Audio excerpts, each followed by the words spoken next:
नमस्कारः शुभसन्ध्ये मित्राणि। तो किरातार्जुनीयं विषये गतदिने वयं प्रातःकाले एव तद् किरातार्जुनीयम् इति महाकाव्यस्य विषये संक्षेपेण चर्चां कृतवन्तः एव। सम्प्रति केचन किरातार्जुनीयं सम्पर्कीय प्रश्नाः सन्ति, यान् प्रश्नान् साम्प्रतिकसमये वयं चर्चां कुर्मः एव। तो ये खलु परीक्षार्थं सिद्धतां कुर्वन्ति, यथा आर्.एस्.टि परीक्षा भवतु, पी.जि.टि परीक्षा भवतु, तेषां कृते तु सत्रमिदम् अत्यन्तं महत्त्वपूर्णं भवति। यतोहि किरातार्जुनीयं सम्पर्कात् प्रश्नाः तु कदाचित् परीक्षायां भवितुम् अर्हति एव। अस्माकं सिलेबस् मध्ये अपि किरातार्जुनीयम् अस्ति। अतः आरम्भं कुर्मः एव। किरातार्जुनीये एव ये केचन प्रमुखाः प्रश्नाः सन्ति, तान् प्रश्नान् आलोचनां कुर्मः। अग्रिमसत्रे इतोपि महत्त्वपूर्णप्रश्नान् अपि चर्चां कुर्मः एव। तर्हि ततः पूर्वं ये केऽपि अत्र नूतनाः सन्ति, तेषां कृते अहं वदामि, अद्य प्रातःकाले 8:00 एव अगस्ट् मासस्य अन्तिमसप्ताहे यत्र कुत्रापि संस्कृत अध्यापकनियुक्तिसम्पर्के सूचनाः आसन्, अहं तान् सर्वान् एव तत्र इन्स्टाग्राम् मध्ये पोस्ट् कृतवान्। पुनश्च तद् सन्दर्भे वीडियो अपि अहं निर्मीय प्रेषितवान्। तद् सर्वं भवन्तः द्रष्टुं शक्नुवन्ति। किरातार्जुनीयस्य PDF प्राप्तुं भवन्तः टेलिग्राम् मध्ये प्रविशन्तु एव। तर्हि आरम्भं कुर्मः।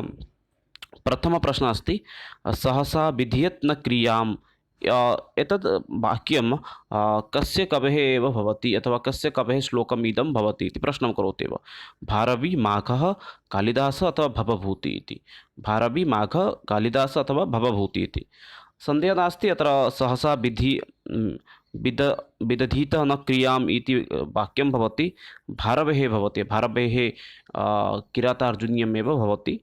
माघस्य शिशुपालबद्धं प्रसिद्धं भवति। एतत् किञ्चित् तस्य कृतीनां विषये स्मरणे स्थापयन्तु। माघस्य शिशुपालबद्धं कालिदासस्य सप्तकृतयः, येषु एव किं भवति, अस्माकं महाकाव्यद्वयं, नाटकत्रयं, खण्डकाव्यद्वयं, पुनश्च भवभूते अपि तद्वदेव कृतित्रयं, यथा तत् मालतीमाधवं, महावीरचरितं, पुनश्च उत्तररामचरितम्, एवं प्रकारेण तस्य कृतित्रयमेव प्रसिद्धं भवति एव।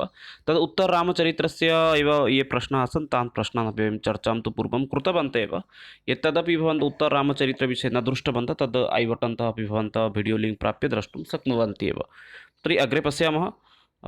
भारविः कस्य उपासकः आसीत् इति प्रश्नं करोति। भारविः उपासकः कस्य आसीत्? ब्रह्मा अथवा शिवः अथवा विष्णु अथवा सूर्य, एतेषु कस्य उपासकः भारवी आसीत् इति प्रश्नं करोति एव। ब्रह्मा, शिवः, विष्णु अथवा सूर्य, एतेषु कस्य उपासकः भारवी आसीत् इति पश्यामः चेत् तत्रापि तद्वदेव। तत्र शुद्धम् उत्तरं किं भवति? भारवी उपासकः आसीत् शिवस्य एव। शिवस्य एव उपासकः आसीत् महाकवि भारवी एव। तस्य एका कृतिः अस्ति किरातार्जुनीयं, यद् महाकाव्यं भवति एव। परवर्ती अस्ति बृहत्त्रयी इत्यत्र बृहत्त्रयीषु कः किं महाकाव्यं नास्ति इति। बृहत्त्रयी मध्ये किं महाकाव्यं नास्ति? एकं किरातार्जुनीयं, शिशुपालबद्धं, रघुवंशकाव्यम् अथवा नैषधीयचरितं। वास्तविकरूपेण अस्माकं पञ्चमहाकाव्यानि सन्ति। यथा किरातार्जुनीयम् एकं भवति, प्रथमे आगच्छति, यत्र 18 सर्गाः सन्ति, यस्य रचनाकारः भवति भारवी। परवर्ती समये माघस्य भवति। तत्र माघस्य मध्ये किं भवति? शिशुपालबद्धं भवति। पुनश्च नैषधीयचरितं भवति, अत्र 22 सर्गाः सन्ति, रचनाकारः भवति श्रीहर्षः इति।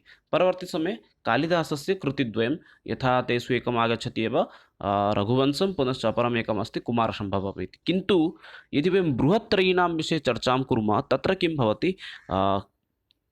कालिदासस्य कृतिद्वयं तत्र न आगच्छति। यथा रघुवंशं पुनश्च कुमारसम्भवम्, एतद्द्वयं न आगच्छति। एतस्मात् कारणात् अत्र सम्यक् विकल्पः किं भवति? बृहत्त्रयी मध्ये किं महाकाव्यं न आगच्छति इत्युक्ते रघुवंशमहाकाव्यमेव बृहत्त्रयी एव न आगच्छति। अन्ये यथा किरातार्जुनीयं, शिशुपालबद्धं, नैषधीयचरितम्, एते क्रमान्वयरूपेण एव महाकाव्यानाम् एव अन्तर्भुक्ताः भवन्ति एव। अतः सम्यक् विकल्पः अत्र किं भवति? रघुवंशम् इति भवति। भवन्तः अपि अत्र शुद्धम् उत्तरं किं भवति कामेण्ट् बाक्स् मध्ये लिखन्तु, येन भवतामपि अभ्यासः भविष्यति। परवर्ती प्रश्नः अस्ति, किरातार्जुनीयं महाकाव्ये कति सर्गाः सन्ति? किरातार्जुनीयं यद् अस्ति तत्र महाकाव्ये कति सर्गाः सन्ति इति प्रश्नं करोति। अत्र 17 चतुरविकल्पः, 17, 19, 18, 20। वदामः अत्र सम्यक् उत्तरं किं भवति यत् किरातार्जुनीयं महाकाव्ये श्लोकानां संख्या का इति श्लोकानां संख्या का भवति इति प्रश्नं करोत्येव। तत्र स्मरणे स्थापनीयं भवति किरातार्जुनीयमध्ये अस्माकं सर्गसंख्या भवति 18 इति, क्षम्यताम्। अत्र महाकाव्यं भवति, महाकाव्ये सर्गसंख्या अस्ति 18, तत्र श्लोकसंख्या भवति 40+1,000 इति, 40+1,000 इति अत्र श्लोकसंख्या भवति। कदाचित् प्रश्नः आगच्छति युद्धसम्पर्के कुत्र वर्णितम् अस्ति इत्युक्ते तत्र भवन्तः युद्धसम्पर्के किञ्चित् संक्षेपेण एव किरातार्जुनीयं विषये वदामि, ये केपि न दृष्टवन्तः पूर्व वीडियो इतः अपि ज्ञातुं शक्नुवन्ति। यथा किरातार्जुनीयं मध्ये प्रारम्भिकसमये किं वदति, किरातरूपधारी शिवः पुनश्च अर्जुन, एतयोः मध्ये एव एतयोः विषये एव वर्णनं भवति। अत्र मुख्यनायकः भवति अर्जुनः, प्रतिनायकः भवति शिवः एव। एवं प्रकारेण अन्तिमसमये इत्युक्ते त्रयोदश अध्यायतः 18 अध्यायपर्यन्तं युद्धस्य विषये वर्णनं भवति। कदाचित् समयः भवति चेत् अग्रे अपि प्रश्नेषु अपि चर्चां करोमि एव। एतत् संक्षेपेण आसीत् एव। किरातार्जुनीयं महाकाव्यम् अस्ति, सर्गसंख्या 18, श्लोकसंख्या 40+1,000, रचनाकारः भवति भारवी इति। परवर्ती प्रश्नं पश्यन्तु। अर्थगौरवम् इत्यर्थं प्रसिद्धः कः भवति? अर्थगौरवनिमित्तं कः प्रसिद्धिं प्राप्नोति? 4 विकल्पाः सन्ति, कालिदासः, दण्डी, भारवी, माघः। एकं श्लोकमस्ति, अहं बहुवारं तं श्लोकम् उक्तवान् बहुत्र अपि। यथा उपमा कालिदासस्य भारवे अर्थगौरवं, दण्डीनः पतलालित्य माघे सन्ति त्रयो गुणाः। इत्युक्ते कालिदासस्य उपमा अलङ्कारस्य प्रयोगनिमित्तं कालिदाससमाजे स्वकीयं सम्मानं प्राप्नोति एव। पतलालित्यनिमित्तं दण्डी संस्कृतसाहित्यसंसारे एव प्रसिद्धिं प्राप्तवान् एव।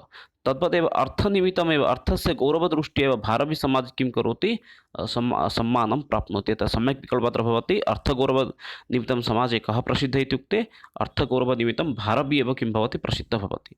पुनश्च माघस्य सविधे एते 4 गुणाः, 3 क्षम्यतां, 3 गुणाः एव निहिताः सन्ति। यथा माघस्य कृतिषु वयं द्रष्टुं शक्नुमः, उपमा अलङ्कारः, उपमायाः व्यवहारः भवति, पुनश्च पतलालित्यस्यपि महत्त्वं भवति, पुनश्च अर्थस्यपि महत्त्वं भवति। अतः माघस्य सविधे इमे 4 गुणाः भवन्ति एव। एकवारं पुनश्च श्रावयामि किञ्चित् संक्षेपेण। कालिदासस्य सप्तकृतयः, महाकाव्यद्वयं, खण्डकाव्यद्वयं, पुनश्च नाटकत्रयं। तद्वदेव अग्रे अस्ति दण्डी, दण्डिनः अपि तद्वदेव किं भवति, प्रमुखरूपेण कृतित्रयं भवति। एकं भवति दशकुमारचरितं, यत् तस्य प्रसिद्धिकृतिः अस्ति। पुनश्च तस्य अपरा एका कृतिः भवति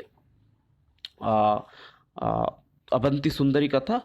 परवर्ती समये तस्य संस्कृत अलङ्कारशास्त्रे अपि तस्य इतोपि एका कृतिः भवति, यद् भवति एव काव्यादर्शः इति। पुनश्च माघस्य भवति एव तद्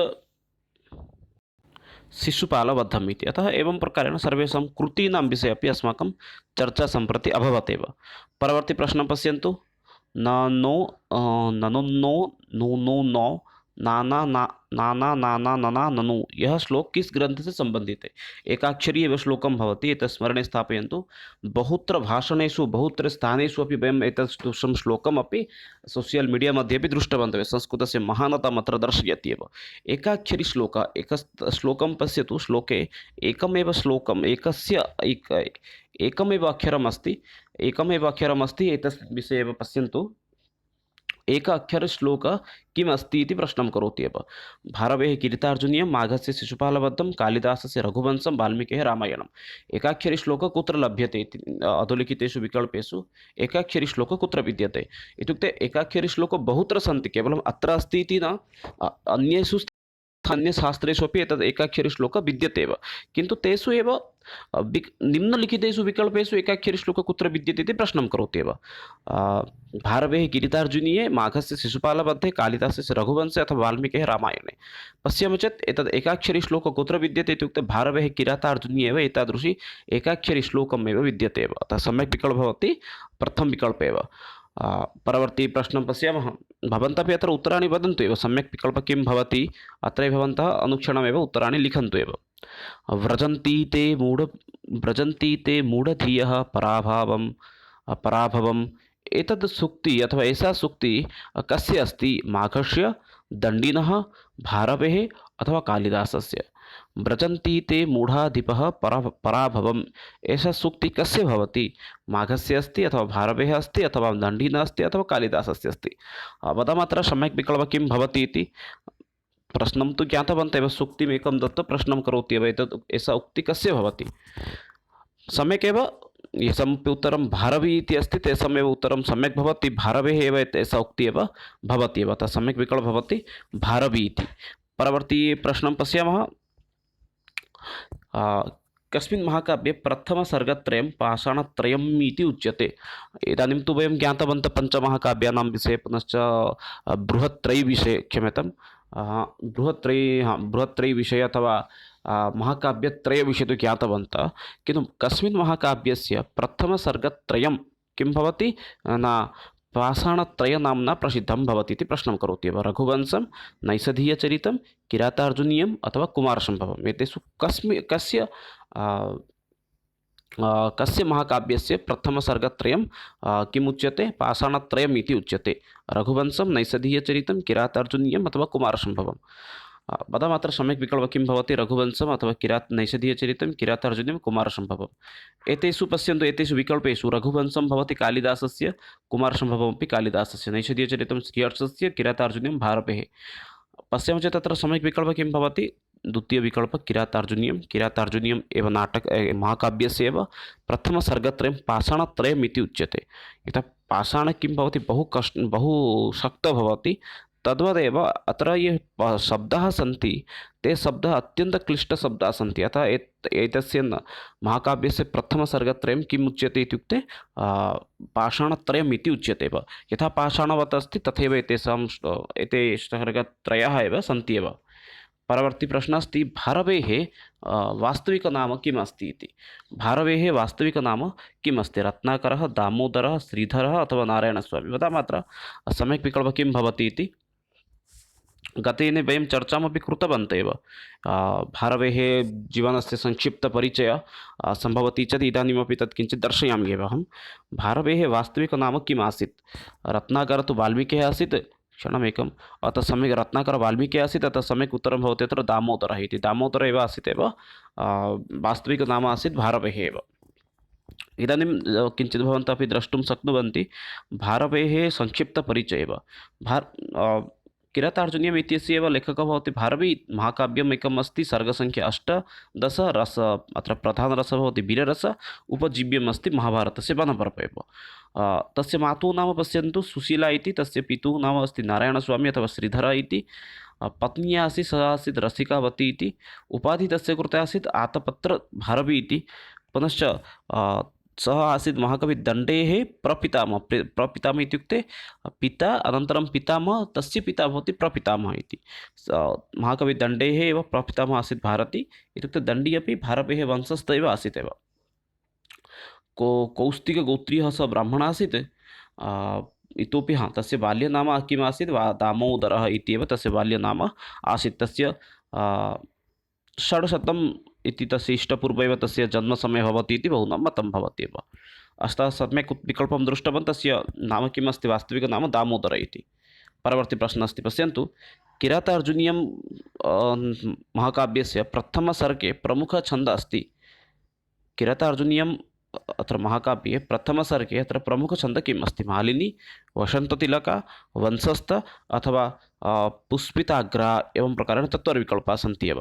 वदामः अत्र सम्यक् विकल्पः किं भवति? किरातार्जुनीयस्य प्रथमसर्गे प्रमुखछन्दः कः अस्ति? सम्यक् विकल्पः अत्र भवति वंशस्थ इति। एकवारम् एतस्मिन् विषये अपि दर्शयामि एव। नाटकानां विषये तस्य कुत्र उल्लेखः भवति एकवारं, कदाचित् अत्र स्यात् एव। किरातार्जुनीयं प्रथमसर्गे न अत्र तु नास्ति। एतत् सर्वमपि एतस्य PDF भवन्तः तु प्राप्स्यन्ते एव, चिन्ता मास्तु। अत्र प्रमुखरसः अस्ति वीररसः, शृङ्गादिरसानामपि प्रयोगः भवति। क्षणमेकं दर्शयामि। भारवेः पश्यन्तु, एतत् स्मरणे स्थापयन्तु। किरातार्जुनीय 18, माघस्य शिशुपालवत् 20, श्रीहर्षस्य 22 इति। नैव, अत्र तु प्रथमश्लोकस्य विषये प्रथमसर्गस्य छन्दस्य प्रयुक्तं भवति वंशस्थछन्दः। प्रथमतः 44 पर्यन्तं 1 to 44 पर्यन्तं वंशस्थछन्दस्य प्रयुक्तं भवति। अन्तिमं यथा पुष्पिताग्र छन्दस्य पञ्चविंशति षड्विंशति श्लोके किं भवति तत्र मालिनी छन्दस्य प्रयुक्तं भवति एव। अतः ज्ञातवन्तः एव सम्यक् विकल्पः किं भवति चतुश्चत्वारिंशत् श्लोकेषु प्रमुखरूपेण किं भवति वंशस्थछन्दस्य प्रयुक्तं भवति। परवर्ती समये एकत्र पुष्पिताग्र अनन्तरं 45 एतत् स्मरणे स्थापयन्तु 45 क्षणम् एकं 45 मध्ये एव पुष्पिताग्र 46 अस्ति मालिनी प्रथमसर्गस्य सर्गश्लोकसङ्ख्या भवति 46 एतत् स्मरणे स्थापयन्तु 1 to 44 भवति किं भवति वंशस्थ परवर्ती श्लोकः अस्ति पञ्चचत्वारिंशत् भवति पुष्पिताग्र षड्विंशतिः अस्ति वसन्ततिलक एवं प्रकारेण तत्र उल्लेखः अस्ति एव। परवर्ती प्रश्नः अस्ति 11 प्रश्न किरीटार्जुनीयं प्रथमसर्गे अन्तिमश्लोकः कस्मिन् छन्दसि अस्ति। ज्ञातवन्तः एव अत्र पुनः न वक्तव्यम् आसीत् न आवश्यकमेव वंशस्थ अथवा पुष्पिताग्र मालिनी अथवा उपेन्द्रवज्रा छन्दानां सम्पर्के अग्रे कदाचित् चर्चां कुर्मः इति ममापि भावना अस्ति एव।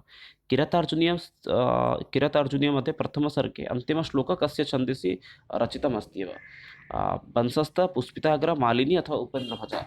पश्यामः चेत् तत्र प्रथमसर्गे श्लोकसङ्ख्या भवति 46 एव। अतः 1 to 44 पर्यन्तम् अस्माकं वंशस्थछन्दस्य प्रयुक्तं भवति। पुष्पिताग्र 45 अन्तिमश्लोकः अस्ति मालिनी भवति 46। अतः सम्यक् विकल्पः अत्र किं भवति ऑप्शन सी विकल्पे मालिनी छन्दस्य प्रयुक्तं भवति किरीटार्जुनीयस्य प्रथमसर्गे।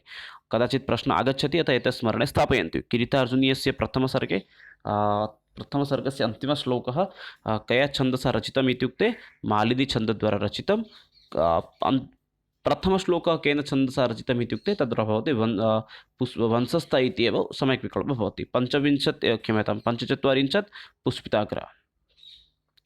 परवर्ती अस्ति किरीटार्जुनीयं मङ्गलचरणं कया छन्दसा विरचितम् अस्ति मालिनी पुष्पिताग्र वंशस्थ रुचिरा। मङ्गलचरणं कश्चन अत्यन्तं महत्त्वपूर्णं भवति एव अतः एतत् स्मरणे सर्वे स्मरणे स्थापयन्तु। किरीटार्जुनीयस्य मङ्गलचरणं कया छन्दसि विरचितम् अस्ति सम्यक् अत्र भवति वंशस्थछन्दद्वारा एव एतत् किं भवति रचितम् अस्ति। यतोहि उक्तं खलु पूर्वमेव अत्र 1 to 44 पर्यन्तमेव भवति महाकाव्ये ये श्लोकाः सन्ति ते श्लोकाः वंशस्थछन्दसा एव रचितम् अस्ति एव। परवर्ती प्रश्नः अस्ति पाण्डवः कति वर्षाणां वने निवासनिमित्तम् एव आदेशः आसीत्। पाण्डवानां कृते कति वर्षाणां निवासनिमित्तं वने निवासनिमित्तम् आदेशः आसीत्। 13 प्रश्नः अस्ति एव 14, 15, 18 अथवा 13। सम्यक् विकल्पः अत्र किं भवति पाण्डवानां कृते 13 वर्षाणां कृते निवासनिमित्तमेव आदेशः आसीत्। तेषु एव 12 वर्षं सामान्यनिवास अन्तिम एकवर्ष अज्ञातवास इति। अतः सम्यक् विकल्पः अत्र किं भवति 13 इति। परवर्ती प्रश्नः अस्ति किरातार्जुनीयम् इत्यस्य कथानकः कुतः भवति इत्युक्ते किरातार्जुनीयं उपजीव्यं काव्यं किम् अस्ति। महाभारतस्य वनपर्व, महाभारतस्य आदिपर्व, महाभारतस्य सभापर्व अथवा महाभारतस्य भीष्मपर्व एवं प्रकारेण 4 विकल्पाः सन्ति एव।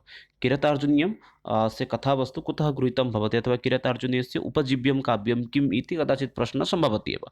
महाभारतस्य वनपर्व, महाभारतस्य आदिपर्व, महाभारतस्य सभापर्व अथवा महाभारतस्य भीष्मपर्व। पश्यामः चेत् तत्र सम्यक् विकल्पः भवति अत्र वने निवासविषयवर्णनं भवति। अतः सम्यक् विकल्पः भवति महाभारतस्य वनपर्वमेव भवति किरातार्जुनीयस्य कथानकः अथवा किरातार्जुनीयस्य उपजीव्यं काव्यं भवति एव। परवर्ती प्रश्नः अस्ति पश्यन्तु किरातार्जुनीयस्य प्रत्येकसर्गस्य अन्तिमः शब्दः किं भवति इति। यदि किरातार्जुनीयं भवन्तः पठन्ति यदि तत्र प्रथमशब्दः पुनश्च अन्तिमशब्दः इति पश्यन्ति चेत् तत्र किं भवति प्रथमसर्गे श्री इति शब्दस्य प्रयुक्तं भवति। तथैवदेव अन्तिमशब्दः किं भवति प्रत्येकसर्गस्य अन्तिमशब्दः लक्ष्मी इति एव भवति। अतः सम्यक् विकल्पः अत्र किं भवति लक्ष्मी इति। स्मरणे स्थापयन्तु किरातार्जुनीयस्य प्रतिसर्गस्य अन्तिमः शब्दः भवति लक्ष्मी इति। अतः स्मरणे स्थापनीयम् एतत् किमस्ति लक्ष्मी इति। प्रथमशब्दः कदाचित् प्रश्नः अपि आगमिष्यति किरातार्जुनीयस्य प्रत्येकसर्गस्य प्रथमशब्दः किम् इति। प्रथमशब्दः भवति श्री, अन्तिमशब्दः भवति लक्ष्मीः इति। परवर्ती प्रश्नं गच्छामः एव क्षणमेकं। परवर्ती प्रश्नः अस्ति आतपत्र कस्य कपेः कृते एव उपाधि लब्धः इति। आतपत्र इति कस्य कृते उपाधि लब्धम् इति। माघः, भारवी, कालिदास अथवा श्रीहर्षः। आतपत्रभारवी इति उपाधि केन प्राप्तम् अथवा कस्यचित् कृते प्रदत्तम् आसीत्? माघः, भारवी, कालिदास अथवा श्रीहर्ष इति। एतद् आतपत्र इति उपाधि मुख्यरूपेण भारवेः कृते एव लब्धमासीत्। अत्र प्रमुखरूपेण ये खलु अस्माकं पञ्चमहाकाव्यानामेव रचनाकारः सन्ति, तेषां विषये एव ते एव अत्र अत्र सन्ति एव, यथा माघस्य शिशुपालवध यत्र 20 सर्गाः सन्ति। उपजीव्यं काव्यमपि एतदपि भवति महाभारतम् इति। पुनश्च कालिदासस्य महाकाव्यद्वयम्, एकं भवति रघुवंशम्, अपरमेकं भवति क्षम्यतां कुमारसम्भवम् इति। भारवे तु एकमेव कृतिः अस्ति, एका एव कृतिः अस्ति, सा भवति किरातार्जुनीयम्। उपजीव्यम् अस्ति महाभारतस्य वनपर्व, सर्गसङ्ख्या अस्ति 18 एव। तद्वदेव श्रीहर्षः भवति, श्रीहर्षस्य एव तत्र नैषधीयचरितम् उपजीव्यम् अस्ति एव महाभारतमेव। तद्वत् एव अत्रापि किं तत्र कथितं भवति, सर्गसङ्ख्या अस्ति 22 एव। स्पष्टमेव पञ्चमहाकाव्यानां विषये अपि मया अत्र उपस्थापितमेव। परवर्ती प्रश्नः अस्ति, किरातार्जुनीयं प्रथमसर्गस्य श्लोकसङ्ख्या कति इति प्रश्नं करोति। किरातार्जुनीयस्य प्रथमसर्गस्य श्लोकसङ्ख्या किम् इति? श्लोकसङ्ख्या भवति 46 एव। तेषु 1 to 44, 144 नास्ति, 1 to 44 भवति वंशस्था, 45 भवति पुष्पिताग्रा, 45 अन्तिम अस्ति यद् श्लोकं तद्भवति मालिनी इति। अस्तु, इदानीम् अत्र अस्माकं प्रश्नः अस्ति एव, 46 श्लोकाः सन्ति एव, अत्र सम्यक् विकल्पः भवति 46 श्लोकः किम् अस्ति एव, मालिनी इति स्मरणे अपि स्थापयन्तु, कदाचित् प्रश्नः अपि आगमिष्यति एव। किरातार्जुनीयस्य प्रथमसर्गस्य अन्तिमश्लोकः किं कया छन्दसा रचितम् इति। परवर्ती अस्ति, बृहत्त्रयीमध्ये एतासु न बृहत्त्रयीमध्ये एतासु परिगण्यते एव, क्षम्यतां, गणनां भवति बृहत्त्रयीमध्ये एतेषु कस्य गणनां भवति? रामायणस्य, महाभारतस्य, रघुवंशमहाकाव्यस्य अथवा किरातार्जुनीयं? पश्यामः चेत् तत्र सम्यक् विकल्पः किं भवति, एते सर्वे महाकाव्यानि सन्ति। यथा रामायणं महाकाव्यमस्ति, महाभारतमपि एकं महाकाव्यं, रघुवंशमपि महाकाव्यं, किन्तु बृहत्त्रयीमध्ये यदि कस्यचित् आगमनं भवति तर्हि तद्भवति किरातार्जुनीयं। किरातार्जुनीयस्य एव बृहत्त्रयीमध्ये एव किं तत्र गणनां भवति, अन्येषां तथा न भवति। तत् स्मरणे स्थापयन्तु, सम्यक् विकल्पः किम् अस्ति, किरातार्जुनीयम् इति। किरातार्जुनीयमेव सम्यक् विकल्पः भवति एव। अग्रे पश्यामः, किरातार्जुनीयं विषये तु भवन्तः जानन्ति एव, यदि न जानन्ति चेत् पूर्व वीडियो द्रष्टुं शक्नुवन्ति एव, संक्षेपेण एव तत्रापि मया सर्वम् उक्तमेव। परवर्ती समयः अस्ति भारवी। भारवेः समय विदुषाणां किम् अस्ति? विदुषाणां मतं भारवेः समयविषये किम् अस्ति इति प्रश्नं करोति। 600 इष्ट निकषा अथवा 800 इष्ट निकषा कालिदासात् पूर्वम् अथवा प्रथमशताब्दे निकटे एव। वदामः अत्र सम्यक् विकल्पः किं भवति, 19 प्रश्नः अस्ति एव। सम्यक् एव, प्रायः 600 इष्टपूर्व इष्टाब्द इति ख्रीष्टाब्द इति बहूनां मतं तत्र भवति। तावदेव, इत्युक्ते तदेव सः एव कालः इति न निर्धारितः। अतः सम्यक् विकल्पः अत्र किं भवति, भारवेः समयः भवति 600 ख्रीष्टाब्द इति। परवर्ती प्रश्नं पश्यामः, कवीनाम् उत्तरोत्तरसहि कालक्रम चिन्तनीयमेव। कवीनां यद् भवति अनन्तरमेव कस्य कवेः समयः अस्ति इति केवलं चिन्तनीयमेव। माघ, भारवी, श्रीहर्षः अथवा भास, भारवी, अश्वघोषः, भासमाघ, कालिदास, वाल्मीकि, भास, भारवी। अन्त्यविकल्पमपि सम्यक् इति भवन्तः वक्तुं शक्नुवन्ति एव, समस्या नास्ति। यथा वाल्मीकि भवति तद् लौकिकसंस्कृतसाहित्यस्य प्रथमकवि। परवर्ती समये लौकिक इत्युक्ते नाटक इत्यादि इत्युक्ते पुनश्च तत्तु रामायणात् अनन्तरं यदि किमपि संस्कृतमहाकाव्यं यदि अथवा संस्कृतसाहित्यकारस्य कृतिः यदि संस्कृतसंसारे यदि प्रसिद्धिं प्राप्नोति तद्भवति एव भासस्य एव 13 नाटकानि। परवर्तीसमये भारवी एव भवति। अन्येषां तथा वयं स्पष्टरूपेण जन्मादिवृत्तान्तं वक्तुं न शक्नुमः एव। माघ, भारवी, श्रीहर्षः एतेषां सम्यक् रूपेण वयं कालगणनां कर्तुं न शक्नुमः, यतोहि एतेषां जन्मवृत्तान्तं तथा सम्यक् रूपेण न उल्लिखितः भवति कुत्रापि। परवर्ती प्रश्नः अस्ति, भारवेः परं कस्य समयः आगच्छति? भारवेः परं कस्य समयः आगच्छति? कालिदास, माघ, भास, व्यासः इति। वयं तु जानीमः एव, कदाचित् प्रश्नस्य विकल्पः अपि भिन्नः भवितुम् अर्हति। भारवेः परं, यतोहि भारवी भवति दण्डिनः प्रपितामहः इति। अतः कदाचित् विकल्पेषु दण्डी इति भवितुम् अर्हति, किन्तु अत्र स्पष्टतानिमित्तं सः कालिदास, व्यास, माघ पुनश्च भास एतेषां नाम अत्र स्थापितवान् एव।